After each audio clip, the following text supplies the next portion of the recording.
Hi, everyone.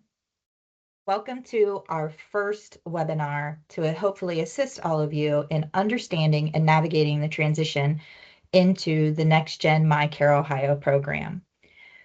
I'm Jen Westfall, the Aging and Health Director here at Buckeye Hills Regional Council, and joining me today is also Don Weber, the Home Care Director at Buckeye Hills Regional Council. We're going to work on giving you a brief overview on the front door, passport, the assisted living waiver, and then dive a little deeper into the MyCare transition and what changes we see coming and how that might impact both how we deliver services and how you as providers and other community-based organizations might also experience changes through the MyCare transition.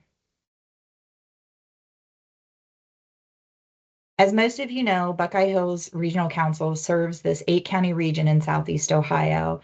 Total coincidence that we are considered AAA 8 and we cover 8 counties, but these are the 8 counties in Southeast Ohio. And for the first time since the kind of creation of MyCare, it is actually going to go statewide and it will be implemented through all 8 counties in our region. So many of you are familiar with our front door screening and our assessment process. During MyCare, not a lot's going to happen here. So we're just going to talk a little bit about what it currently is and how it currently supports our programming. Our front door is essentially a no wrong door type of service. Anyone can call, get questions answered about community-based resources, get referrals for community-based support such as meals, transportation, the type of services that you'll find at our local senior centers, our community actions, or other community-based resources. If an individual has a need that our screeners kind of assess to be a little greater and they might qualify for additional services, that front door screening is also who will make that referral in to schedule an assessment, a level of care, or a long-term care consultation to review the resources that are available for an individual, both through waiver-based programs, through Older Americans Act programs, and other community-based services and supports. Anyone can call this number. Anyone can make a referral. There's no income eligibility to receive any of the screening services or to get an assessment or a long-term care consultation. They're provided free of charge. Our assessors will go to an individual's home to talk about resources. It's a really great resource that's out there that can even be used before there's a need. That the long-term care consultation is a great service to help individuals understand what options are before they need them. It can assist in planning. It can assist family members in working with parents, loved ones, in order to learn what they might want in the future when the time comes where they do have a need. So don't ever hesitate to call our front door. You reach our front door through our 1-800 number. You call that number, it'll get you to everybody, and they can help you and get you to the right department. So as Jen mentioned, the screening is the front door, and they're the folks that take that first call that comes in. And through a series of questions that they ask individuals, they kind of screen what their needs are. And then if they do have a need for maybe waiver services, like they have a personal care need, or maybe they have homemaking needs, those kind of things, they will get individuals to the right place. So if someone's been assessed and they're determined eligible for the passport or assisted living waiver, then they switch over to case management services when they're enrolled. So passport and assisted living waivers, they're both Medicaid waivers, and there's specific eligibility criteria for both of them. So a lot of it's the same type of criteria, but there are some differences. So with the passport waiver, the individual has to be 60 years of age or older. They must meet Medicaid eligibility, and they must have the level of care need. So the level of care need is the same as an individual would need nursing facility care. So they need to have some hands-on assistance with activities of daily living and the instrumental activities of daily living in order to be eligible for the Medicaid waiver. The assisted living waiver, the big difference there is that the individual needs to be 21 years of age or older. Same thing as far as level of care. They have to meet that nursing facility level of care, and they have to be Medicaid eligible. Now, the assisted living facility waiver, not every assisted living facility in our 8 counties participate in that waiver program. We have specific ones that have that are providers for that service in our 8 counties. So just because there's assisted living facility doesn't mean they accept the waiver. So that's something to kind of keep in mind. So the services themselves kind of vary. So like I had said before, like some of the services that the passport waiver, and you all are probably familiar with these anyway, but just to kind of go over some of the general basics, personal care, homemaking. We provide home delivered meals through our partners that we contract with. They might need minor home modification. We also supply like emergency response systems and things like that, just to name a few. And we do have different case managers throughout the 8-county region. And we try to make the distance of travel as efficient as possible. So with those individuals that case manage in those counties, more than likely reside in those counties as well. So they're familiar with the services and things that are available there. So then we move into what the future of the aging programs might look like. And this information is basically what we know at this point in time. So it could change, and it most likely will, but this is kind of where we're at right now, what we know right now. The Medicaid and Medicare waiver is going to start including the MyCare Ohio Next Gen program. I want to state very clearly that Passport is not going away. Passport is going to remain, and the Next Gen MyCare Ohio will live kind of like a sister, cousin, family member to Passport. So we will have individuals who come in who are passport eligible, and then we're going to have folks who come in who are next generation MyCare Ohio eligible. And we'll get into the eligibility about that in a little bit. But I just wanted to stress that passport in and of itself is not going away. Both waivers are going to live together. So the MyCare Ohio pilot program has been around for many years, 14, 17 years, something like that, Dawn? Since 2014. 2014.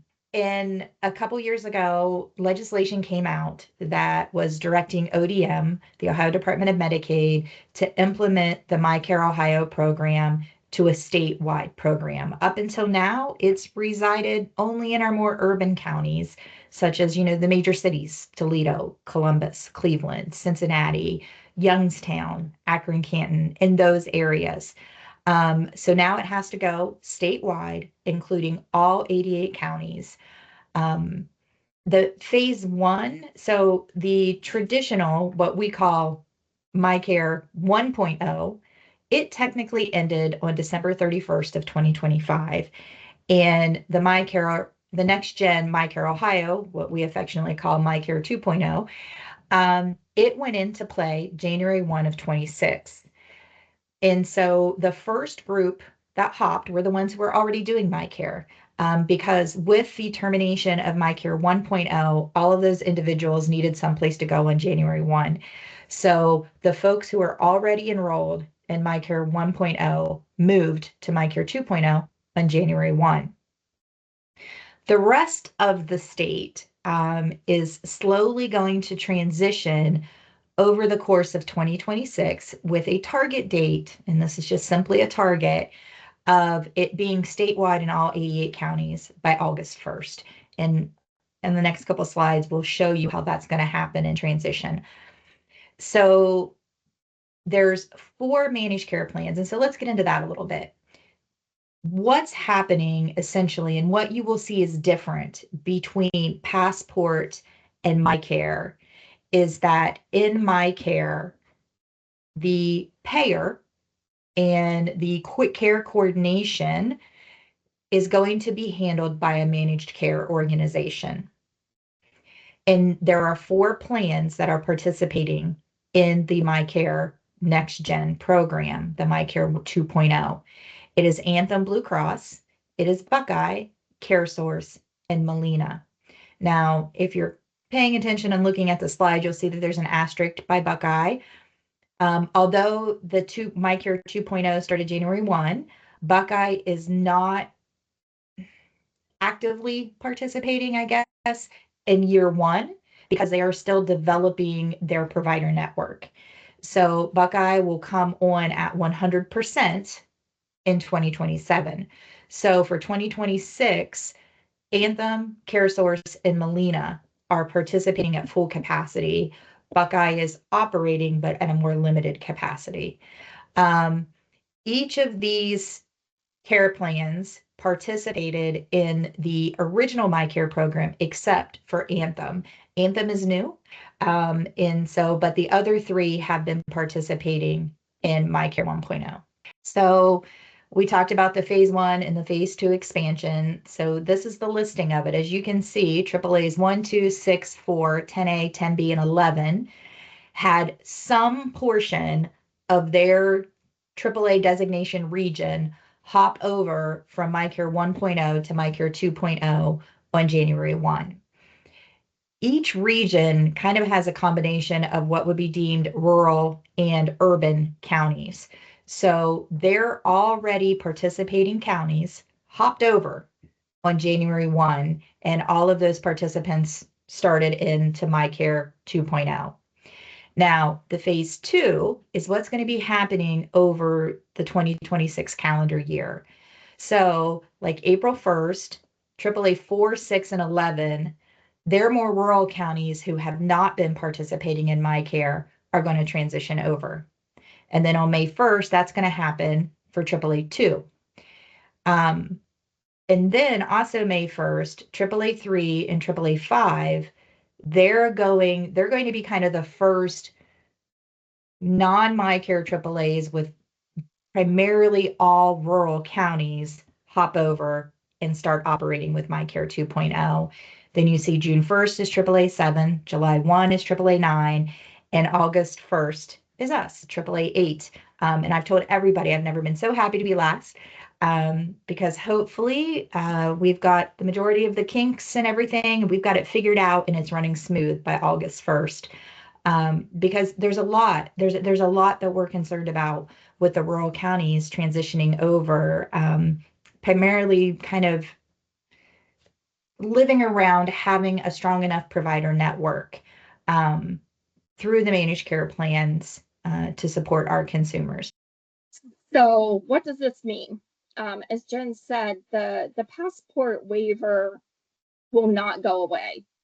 And the assisted living waiver, as we know it today, will not go away.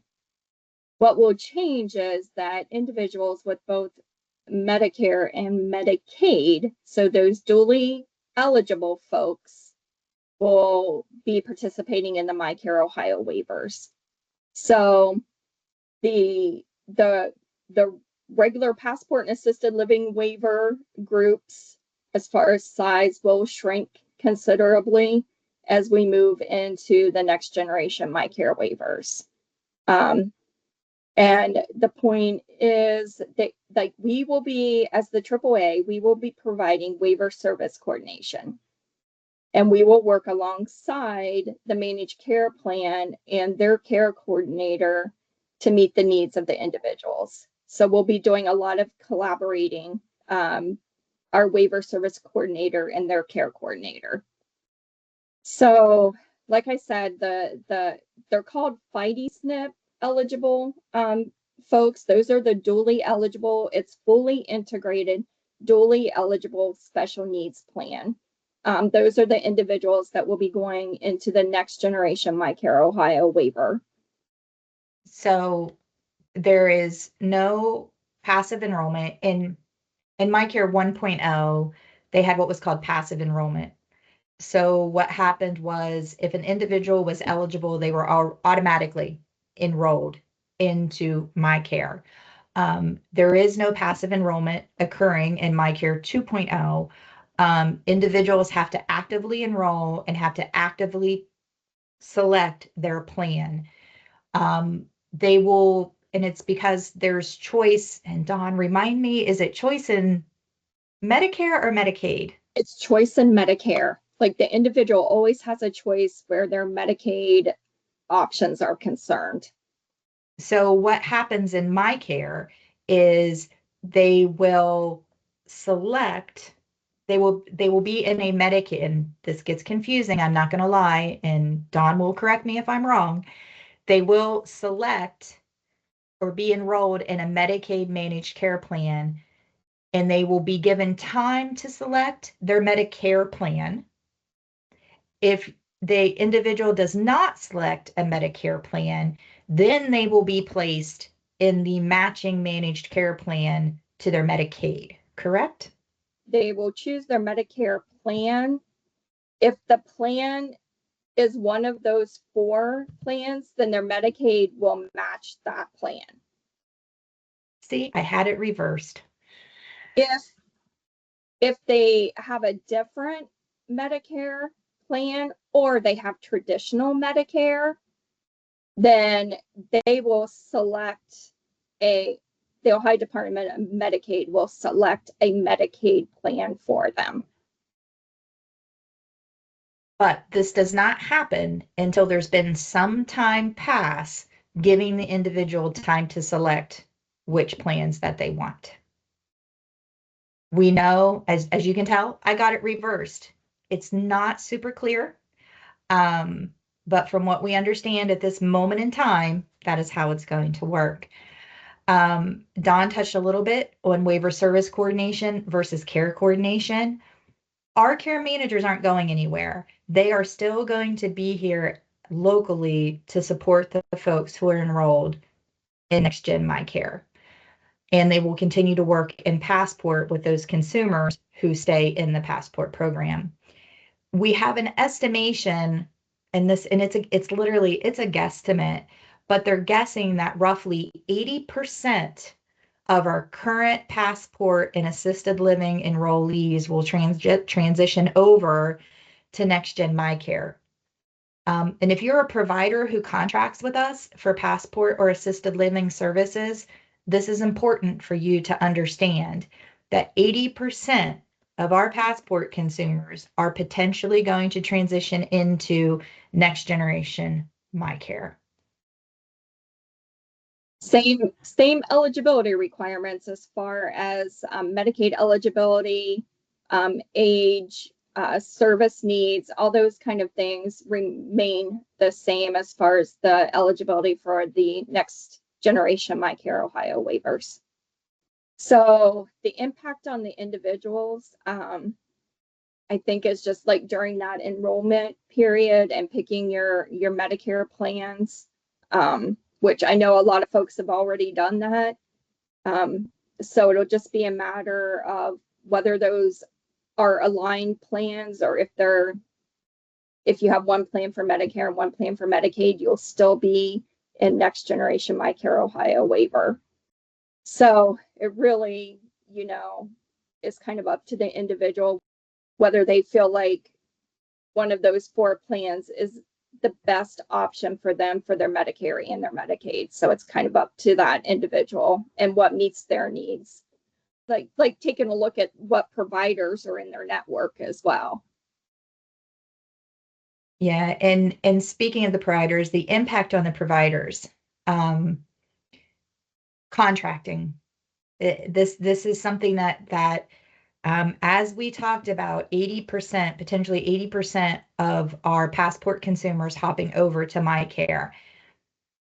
If you want, as a provider, if you want to bill and provide services in the MyCare space, you are going to have to contract with each one of the 4 managed care plans in MyCare Ohio. You don't have to contract with all 4. If you only want to contract with Anthem, that's great. If someone's on Anthem, you'll be listed as a potential provider for an Anthem member. But if you want to work with all 4 plans, you are going to have to individually contract with each of the plans. So you will have a contract with Anthem, you will have a contract with Buckeye, you will have a contract with CareSource, and you will have a contract with Molina. You will still maintain a contract with Buckeye Hills in order to remain a passport provider. But again, as we talk about 80% of our consumers leaving passport, if you currently have a heavily served passport caseload, potentially 80% of those people are going to move over to MyCare, and you will no longer be serving them as a passport consumer. So you will not be billing for those services any longer through passport. The other thing is in MyCare Ohio, Buckeye Hills will not be processing invoices and billing. You will be billing the managed care plans. You will be having all of that happen through the managed care plan. Buckeye Hills will not have a role in invoicing and billing in Next Gen MyCare Ohio. So then that leads us to payments. Your payments will be coming from the managed care entities.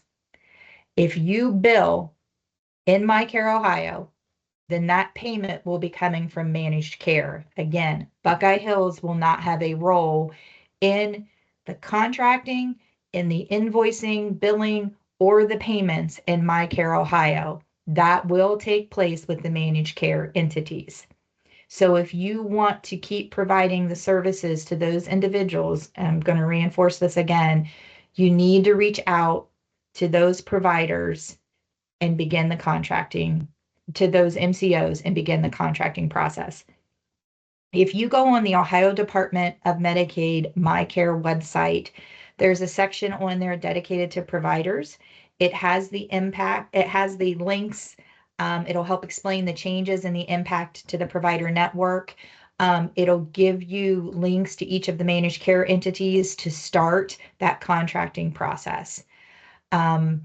So reach out to those managed care entities if you want to continue billing for folks in our region who are on the Next Gen MyCare Ohio program. Changes to Buckeye Hills and our role, I'll quickly touch on the provider relations aspect. Again, the plans are building their provider network. So those contracts will live with the managed care entities.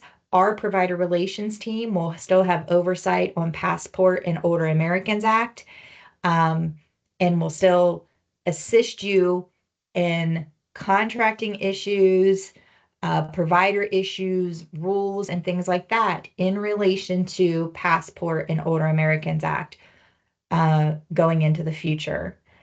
And then again, we spoke about invoicing, billing, and claims and how that is going to change. We will still be billing, doing invoices, and whatnot for Passport and Older Americans Act, but our role is going to drop dramatically as the majority of our folks move over to Passport.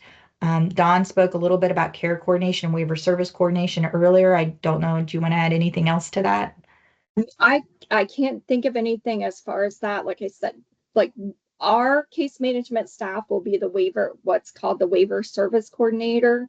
So we'll still be coordinating, working with the providers, getting authorization through the managed care plan for services. So we'll still be doing similar things as to what we're doing now as far as case management. We'll just be collaborating more with the care coordinator through the plan and getting authorization for services through the plan. So a little bit different, but our basic role stays the same. The other thing that I want to mention as far as enrollment is that individuals can switch plans. So, and I didn't mention that before. So they do have the ability to switch plans on a monthly basis. if they should desire to do so. If they enroll on one plan, that does not mean that they have to stay with that plan if they feel like another plan might better meet their needs. So just something as a provider to kind of keep in mind, because you could see some switching of individuals from plan to plan. So what we'll bring you back to is this. If you have questions, feel free to call into the office, or shoot us an email. My email is jwestfall@buckeyehills.org. Dawn is dweber@buckeyehills.org. We'll do our best to answer any questions you may have. Our long-term goal is to take the questions and create a frequently asked questions page on our website so that everybody is able to see what's being asked and what's being answered. Also, your questions are going to help kind of drive what we do next as a webinar. So don't just limit sending a question. If you've heard things, if you've heard rumblings about what's coming and you want to know more about it, feel free to give us a topic. We're going to try to keep these webinars coming. We want to keep you guys up to date. We want to share what we know as we know it, so that this transition goes as smoothly as possible. Do you have anything to add, Dawn? Yeah, I just want to reiterate that this is the information is to the best of our ability at this point in time. Things are evolving as we're going. So I just want to say that. And also that ODM's website for the next generation MyCare has a lot of information about the waiver program itself. So, I mean, it's a good source. Like Jen said, don't hesitate to reach out with questions. We'll do our best to answer them. Yeah, and for those of you who don't know, our 1-800 number is 1-800-331-2644. That will take you into our front desk, and they just ask for Dawn or ask for me, and we can talk through some of this. Leave us a voicemail, give us an idea, and we'll do our best to support you. There's a lot of unknown here, but we really want everybody to be successful. We want this to launch smoothly, and most importantly, we want our people to keep getting the care that they need and they deserve. So we've got each other's backs through this. We'll figure it out. But again, thanks everyone for joining, and hopefully we talk to you again soon.